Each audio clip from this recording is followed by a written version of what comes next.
আসসালামু আলাইকুম রহমতুল্লাহি বরকাতু। হ্যালো গাইস, কেমন আছেন? ভালো আছেন তো? আমরা আজকে সবজি রান্না করব, এই জন্য আমরা আজকে তেল ছাড়া, স্বাস্থ্যের জন্য অনেক ভালো। ঠিক আমি যেভাবে রান্না করি আপনারা ঠিক সেভাবে রান্না করবেন, দেখতে থাকেন। ভালো লাগলে শেয়ার, লাইক দিবেন। আমি মাছগুলো দিয়ে দিলাম, টমেটো, পেঁয়াজ, ধনিয়া পাতা যে কাটছি এগুলো দিয়ে দিলাম, পরিমাণ মতো লবণ দিয়ে দিলাম, 1 চামচ মরিচ, 1 চামচ হলুদ, সামান্য পানি দিয়ে দিলাম।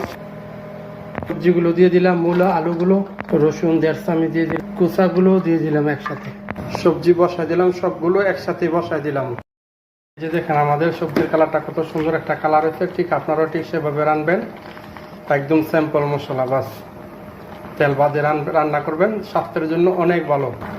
এই যে আমাদের সবজিটা হয়ে গেছে আলহামদুলিল্লাহ। আমরা সব উপকরণ একসাথে দিয়ে যে আমাদের সবজি টেস্ট করছি, অনেক অনেক স্বাদ হয়েছে আলহামদুলিল্লাহ।